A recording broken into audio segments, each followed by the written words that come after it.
Seja bem-vindo, Espírito Santo. Irmãos, paz do Senhor. Amém. Quantos estão sentindo a presença do nosso Deus? A presença dele é real aqui no nosso meio. Abra por gentileza em sua Bíblia, o primeiro livro do profeta Samuel, no capítulo 1, a partir do versículo de número 1. Primeiro livro do profeta Samuel, capítulo 1, do versículo de número 1. Que som maravilhoso, viu, irmãos? Parabéns, viu? Glória a Deus, que som lindo. Meu pastor, muito obrigado. Pastor Rogério, é isso? É um prazer, irmão. Obrigado por você me botar. Toda a igreja, toda a liderança, todos os líderes que se encontram aqui. O Arlen, que é um grande ministro do Evangelho, um grande expositor da palavra. Foi um canal, uma ponte para que estivéssemos aqui. É uma bênção, é um amigo. Eu sei que Deus está usando onde Ele está agora, nesse momento, sendo um instrumento de Deus. Eu estou muito feliz, é um prazer, tá, irmãos? Que igreja abençoada, todos os conjuntos, os que tiveram a oportunidade, em nome de Jesus. Trago um abraço do meu pastor Alain. Literalmente atravessei a Macedônia, vim lá do Jaqueline, próximo ao shopping Estação, congrego na AD Juliana, a nossa regional é a AD Jaqueline. Trago um abraço do nosso pastor Alain, nosso pastor regional, pastor Filemon Soares. É um prazer. A minha versão é Nova Almeida atualizada, mas o conteúdo é o mesmo. Está escrito: houve um homem de Ramataim Zofim, da região montanhosa de Efraim, cujo nome era Eucana, filho de Jeroão, filho de Eliú, filho de Tou, filho de Zuf, efraimita. Eucana tinha duas mulheres, uma se chamava Ana, qual que era o nome? E a outra se chamava Penina, qual era o nome? Penina tinha filhos, Ana, porém, não tinha. E você diz amém? Amém. Queiram estar assentados, por favor, fique à vontade. Quer ficar comigo ou não? Grava os vídeos. Quero falar sobre sementes invisíveis e frutos extraordinários. O texto que nós lemos conta-nos a história de uma família. Existe aqui um homem, Eucana, segundo o livro das crônicas, um levita, um sacerdote, um obreiro, um pastor. Existe aqui duas mulheres, uma se chama Ana, a outra Penina. As primeiras informações que temos é que Penina gera filhos, mas Ana não gera filhos. Nós temos uma família sacerdotal, nós temos uma família de obreiros, nós temos um homem aqui, Eucana, um homem que entende de adoração. Mas quando nós falamos de Eucana, de Ana, de Penina, nós estamos falando de uma família judia, de uma família que se encontra em um contexto judaico, um contexto extremamente tradicional.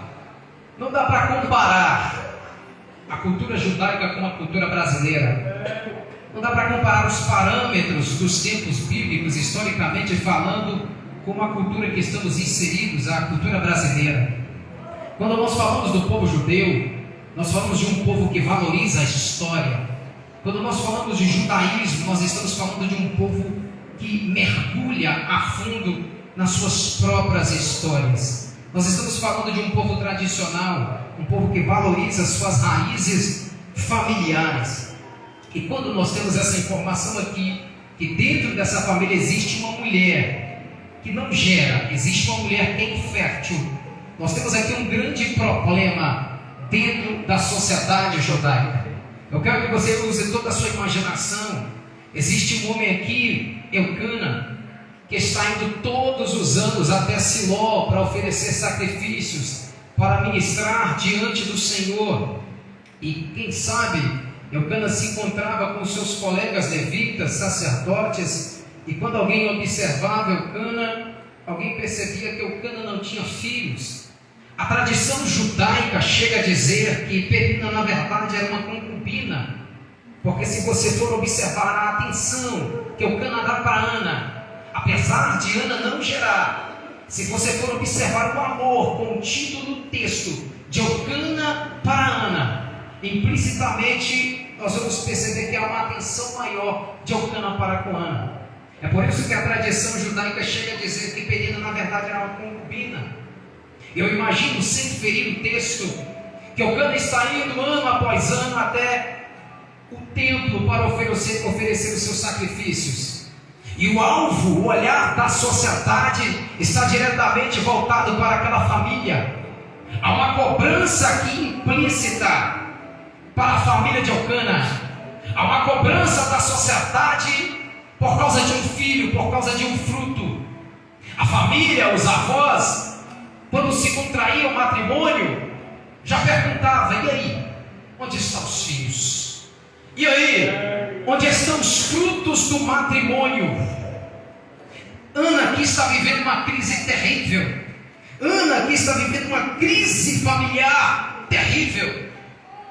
A mulher na cultura judaica e na cultura da Bíblia tinha praticamente duas funções: cuidar do lar e gerar filhos para o seu marido. Mas agora essa mesma Ana habita como uma mulher que ano após ano gera filhos para o seu marido. E a própria Bíblia que nós lemos diz que essa mulher é provocada excessivamente. A Bíblia chega a dizer que Penina é uma rival de Ana. Ana aqui é provocada pela sua rival excessivamente, ano após ano. E principalmente quando eles estão indo até o templo. Há uma crise familiar aqui. Há uma dor dentro do coração de Ana. Há um projeto falido. Há um projeto que não deu certo. Existe um sonho aqui que está sendo frustrado. Existe uma vergonha de uma mulher aqui. E uma vergonha que é exposta 24 horas por dia pela sua rival. Mas o que eu acho lindo dentro do texto é que a Bíblia diz que foi o Senhor que fechou a madre de Ana. O que eu acho maravilhoso dentro do texto é que foi o Senhor que fechou a madre de Ana. É muito fácil quando a crise vem sobre a nossa vida. É muito fácil quando os problemas nos acometem. É muito fácil quando uma grande frustração vem sobre a nossa história, vem sobre a nossa família, automaticamente nós delegarmos esse acontecimento, esse fato ao diabo. Mas a Bíblia está dizendo que foi o Senhor que fechou a madre de Ana. Eu tenho uma palavra de esperança para pessoas aqui nessa noite. Eu tenho uma palavra de ânimo para pessoas aqui nessa noite. Talvez você está enfrentando uma grande crise. Talvez você está enfrentando um grande revés. E você está acreditando que é o diabo que está por trás dessa situação. Você pensa que esse problema, que essa crise é fruto da mão de Satanás. Mas a Bíblia diz que foi o próprio Deus que fechou a madre de Ana. E existem situações em que Deus vai permitir, que o próprio Deus vai intervir na nossa vida para mudar alguns conceitos na nossa mente. O próprio Deus vai intervir no nosso status quo para mudar a nossa mentalidade. E o projeto de Deus não é nos matar. O projeto de Deus não é nos ferir. O projeto de Deus não é nos paralisar, mas é nos conscientizar de algumas coisas que nós não nos conscientizaríamos se a crise não tivesse chegado sobre a nossa vida. Aleluia. Você se lembra do povo judeu na Babilônia? O propósito de Deus nunca foi matar o povo na Babilônia. O cativeiro, na verdade, era uma disciplina. O cativeiro era uma resposta de Deus. Ei, vocês precisam valorizar o culto. O cativeiro era uma resposta de Deus. Ei, vocês precisam valorizar a presença. O cativeiro era uma resposta de Deus dizendo: ei, quando vocês perderem o livre-arbítrio de habitar na presença, vocês vão valorizar. O cativeiro era um apontamento de Deus para a importância do culto e para a importância da presença de Deus. Existem algumas situações da nossa vida que Satanás tem uma certa legalidade. Existem alguns princípios que às vezes podemos quebrar na trajetória, que automaticamente atraímos uma legalidade de Satanás. Por exemplo, quando Saul desobedeceu a Deus, automaticamente o Espírito de Deus saiu de Saul. E a Bíblia diz que o Espírito mau da parte do Senhor passou a atormentar Saul. Saul quebra um princípio e automaticamente há uma ação demoníaca na vida de Saul. Mas a vida de Ana, segundo o texto, aqui foi o próprio Deus que resolveu serrar a madre de Ana. O próprio Deus resolveu deixar Ana estéril, mas com um projeto muito maior no futuro. Eles habitam em Efraim. Efraim significa fertilidade. Nunca houve na história de Efraim uma mulher estéril. Ana é uma mulher estéril, é uma mulher infértil dentro da terra da fertilidade. Quando Jacó foi abençoar os seus filhos, ou melhor, os seus netos, Manassés era o mais velho, Efraim era o mais novo. Jacó cruza as suas mãos e libera uma bênção de primogenitura sobre a vida de Efraim. E não obstante, o seu nome significa fertilidade. Mas nós temos aqui uma mulher infértil dentro da terra da fertilidade. Uma mulher que teve a sua madre cerrada pelo próprio Deus. Eu tenho uma palavra de esperança para alguém aqui. Não é o diabo que está por trás dessa crise. Não é o diabo que está por trás desse problema.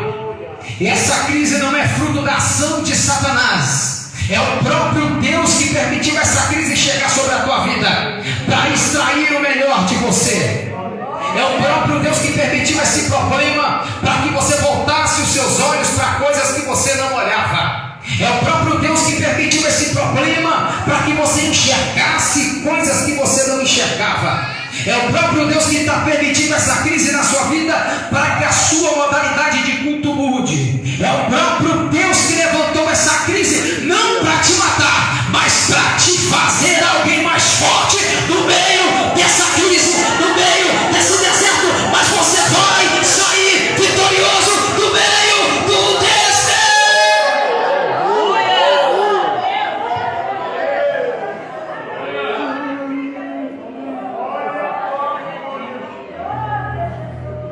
O povo de Israel, praticamente um dia falando para sair do Egito.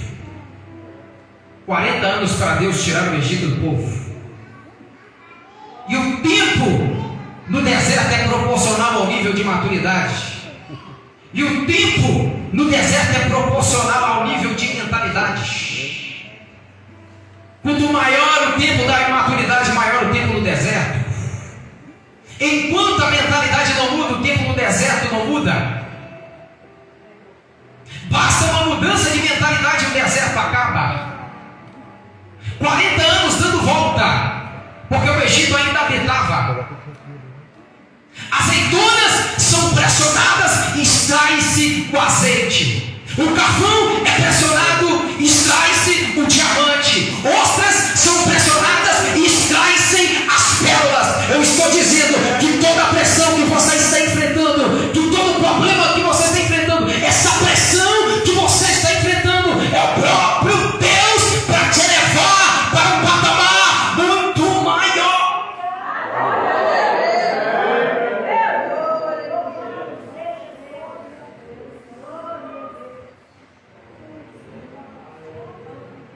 Ana é afrontada,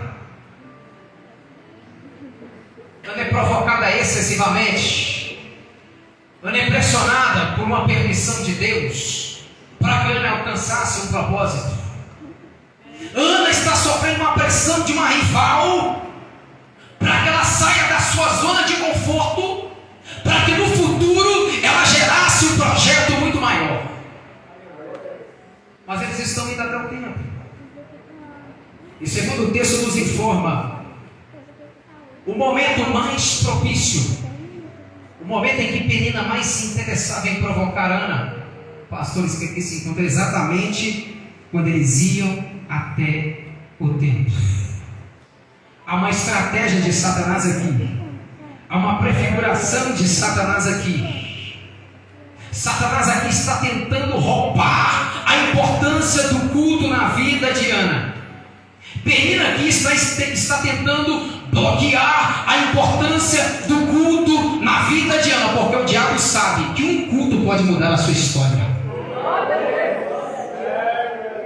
Satanás sabe que um culto, uma maneira de você adorar, uma atitude sua diante do culto pode mudar a sua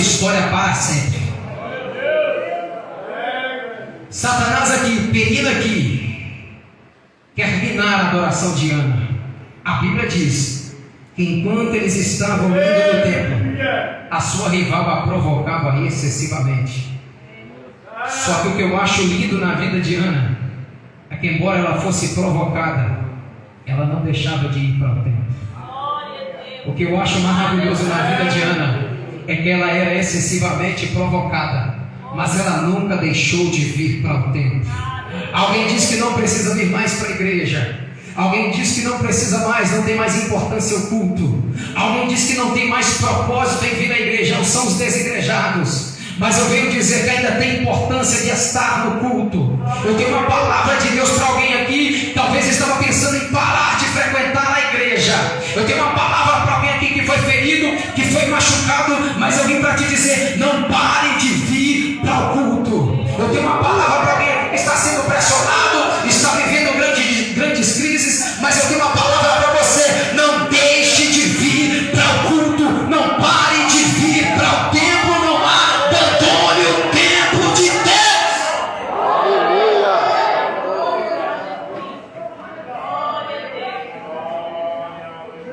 Ela é pressionada, mas ela não para de vir para o culto. Ainda tem importância no culto. Existem milagres que Deus ainda faz no culto. Existem projetos que Deus ainda levanta através do culto. Existem cenários que Deus muda através do culto. Ainda tem câncer que Deus expulsa através do culto. Ainda tem enfermidades que Deus manda embora através do culto. Ele ainda expulsa demônios através do culto. Ele ainda levanta paralíticos dentro dos nossos cultos. Ele ainda transforma as histórias. Ele salva as almas ainda nos nossos cultos.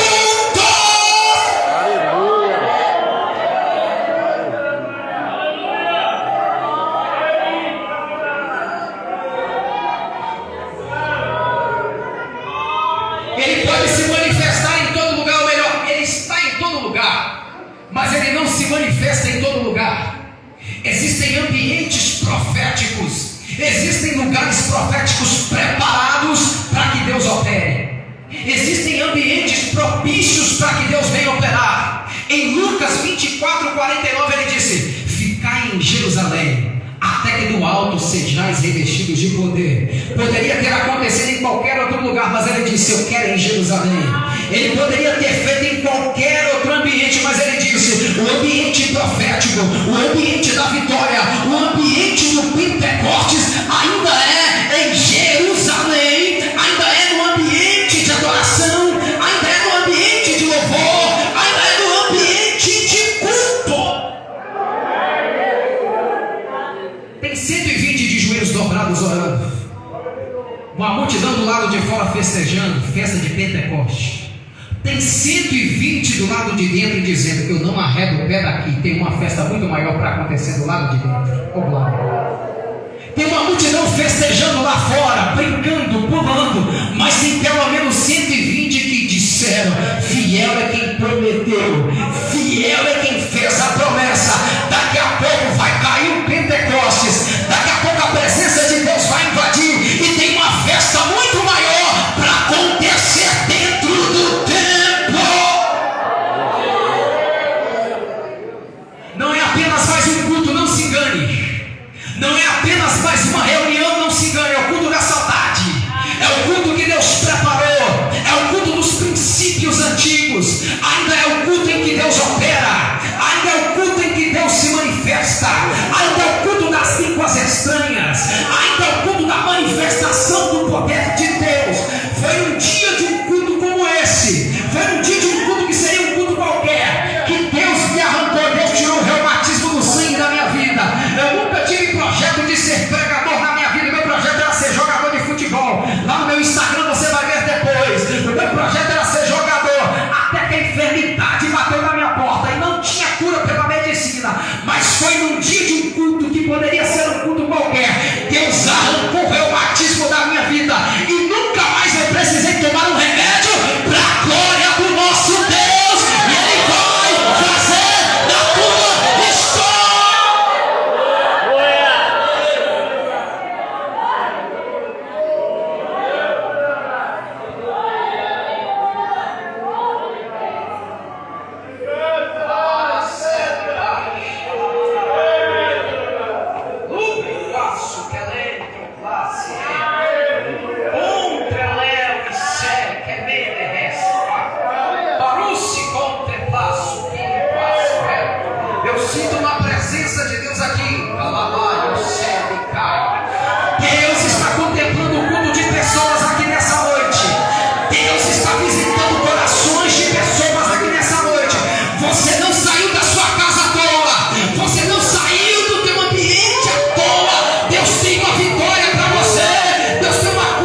de Penina. Ana não comia e Ana não participa. Penina percebeu: eu não posso impedi-la de frequentar o culto, ela não vai parar. Então eu vou tentar atrapalhar o culto dentro do templo. Há uma grande estratégia de Satanás nos nossos dias. É uma distração. É distrair o culto. Ele sabe que um culto pode mudar a sua história. Ele sabe que um posicionamento pode mudar a sua história. Ele sabe que uma oração bem feita pode mudar a sua história. Quando ele perceber que você não vai deixar de frequentar o templo, ele vai tentar te distrair dentro do templo. Ele vai tentar tirar o teu foco da adoração dentro do templo. Ele vai tentar causar distrações. Ele vai tentar enfraquecer a tua adoração dentro do templo. E a palavra que eu tenho para você: não deixe que nada te distraia. A palavra que eu tenho para você: se entregue de corpo e alma para ele dentro do culto. Não deixe que Satanás te distraia. A diferença de quem recebe milagre e de quem não recebe é essa. Alguns questionam por que fulano recebe milagre e por que ciclano não recebe. É porque fulano se distrai dentro do culto, mas Beltrano reconhece a importância do culto. A diferença é essa: muita gente não recebe milagre, não recebe vitória, mas existem alguns que saem do culto transportando de poder de Deus. Alguém pergunta por que Deus não levanta mais os paralíticos. Alguém pergunta por que Deus não cura mais os cegos. Alguém viu o irmãozinho sendo batizado, ele pergunta por que eu não fui batizado. A diferença é a qualidade do culto dentro do templo. Mas eu louvo a Deus que o Deus Todo-Poderoso já chegou aqui. Há um foco espiritual de Deus que chega para a nossa igreja. Há um foco de Deus. Nada vai distrair o teu culto, nada vai atrapalhar a tua adoração. Deus vai te fazer focar no culto, porque o culto vai mudar a tua história.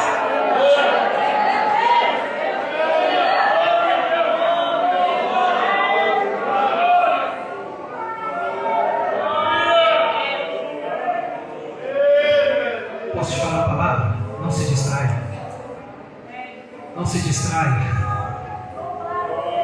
Ajuste o teu foco. Você já está aqui. Alabai, contrepasso.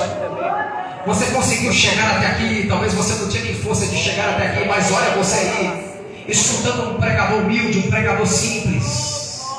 Olha você parado aí. Não deixa ele te distrair. Você tem um foco que é adorar a Ele, mas enquanto você adora ali, Ele manda vitória para a sua vida. Só que o teu foco aqui no culto vai determinar o nível da vitória que você vai receber. O foco que você tem no culto vai determinar se você vai ser batizado pelo Espírito Santo dele. O foco do teu culto nessa noite vai determinar se Ele vai te curar ou não vai te curar. Ele é uma fonte inesgotável, Ele está de braços abertos. Basta você abrir o seu coração. Basta você pedir para Ele adentrar na sua vida, na sua família, na sua casa, que Ele está disposto a trabalhar por você.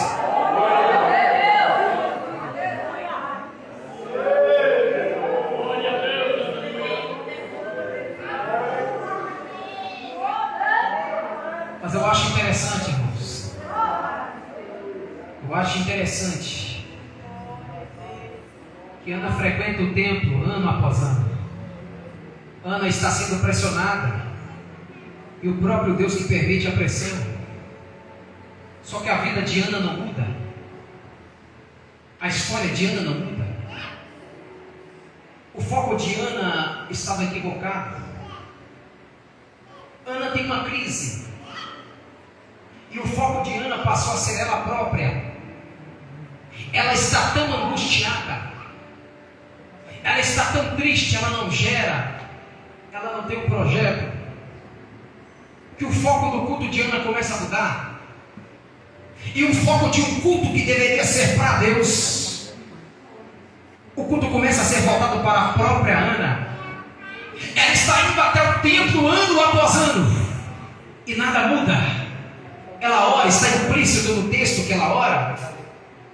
Ela clama, ela busca a Deus, mas a vida de Ana não muda. É um culto antropocêntrico. É um culto mais ou menos assim: me dá, eu preciso, eu quero. Eu não sei se você sabia, mas a Bíblia é um livro que fala sobre ofertas. A Bíblia inteira é um livro de sementes. A Bíblia inteira é um livro de plantio. O próprio Jesus Cristo é a oferta de Deus para a humanidade. O próprio Cristo é a semente de Deus para a humanidade, uma semente que frutificou e frutifica até hoje. E todas as vezes que nós vamos até o culto, a pergunta de Deus é: o que você tem a me oferecer? E todas as vezes que nós vamos para o culto, a pergunta de Deus é: qual é o nível da entrega? E todas as vezes que nós vamos até o templo, a pergunta de Deus é: qual é o nível do envolvimento? E talvez pairou uma pergunta na mente de alguém agora: pregador, não tenho nada para oferecer, não tenho dinheiro, não tenho carro, não tenho posses materiais, eu não tenho sementes, eu não tenho ofertas materiais. Quando Deus está querendo saber onde está o nosso coração, a pergunta de Deus para Ana é: Ana, qual é o foco do teu culto? E enquanto Ana não muda o foco do culto, a vida de Ana não muda.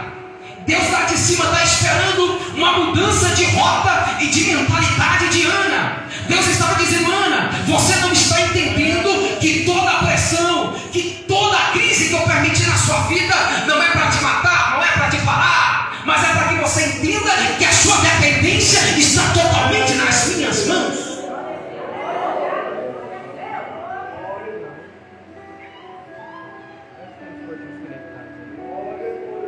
Até que um dia, oh glória, até que um dia Ana resolve mudar o foco do culto.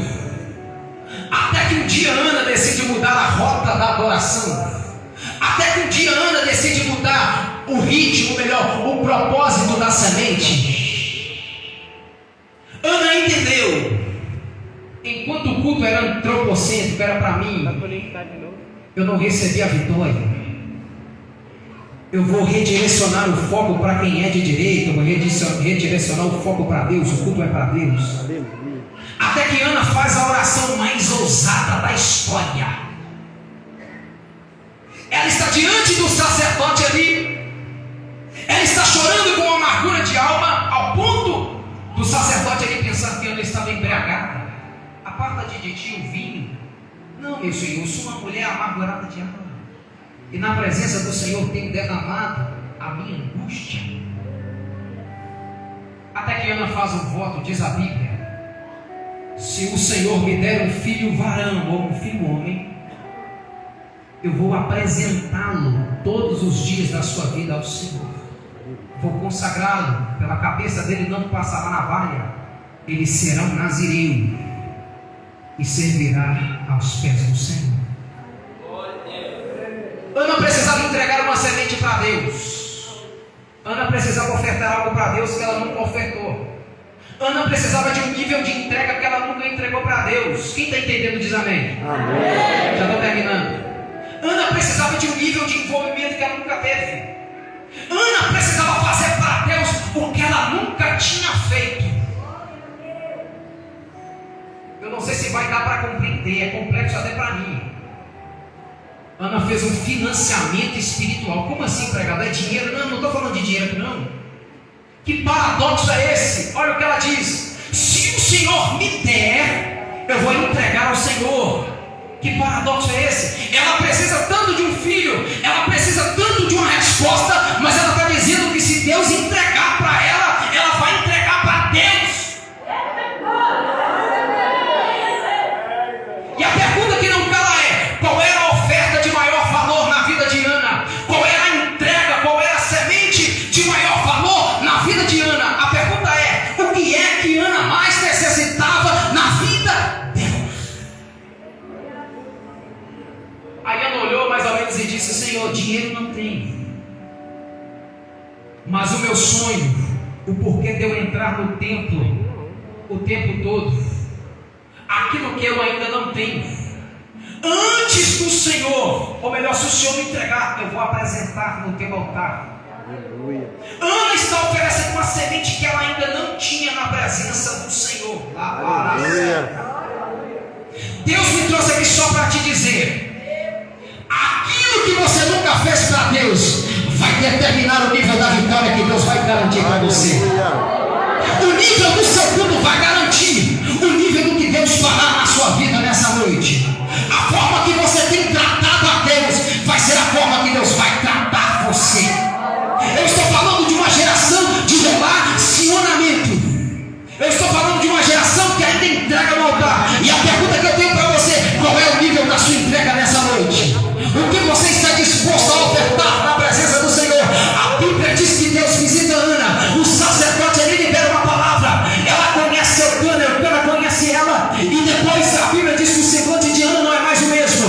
Agora a Bíblia diz que Ana começa a gerar. Ela entregou para Deus aquilo que tinha de mais valor na vida dela. Um filho que ela ainda nem tinha. Ela depositou no altar de Deus a maior oferta da tua história. Aquilo que estava dentro do seu coração. Ana entregou para Deus aquilo que tinha mais valor para ela. E Deus multiplicou 6 vezes mais na vida de Ana. Com a permissão dos nossos pastores, posso, pastor, pedir a igreja para ficar de pé? Rapidamente. Fica de pé, por favor, no seu lugar.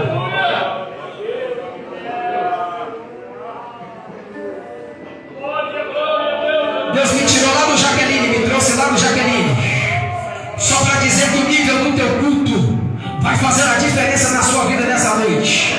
Deus me trouxe aqui só para te dizer que o respeito à forma que você trata a Deus vai ser a forma que Deus vai tratar você. Deus me trouxe aqui para dizer que o culto ainda tem importância. Deus me trouxe aqui para te dizer que o posicionamento seu pode mudar toda a sua história. Deus me trouxe aqui para te dizer que o teu posicionamento, a sua adoração pode mudar toda a tua história. Eu quero chamar aqui à frente, já estourou meu tempo. Só quem quer receber o renovo de Deus, ou quem quer ser batizado, quem ainda não é batizado no Espírito Santo, só você que está enfrentando uma grande crise, só você que precisa de um grande milagre de Deus. Se você não quiser, pode ficar no seu lugar mesmo.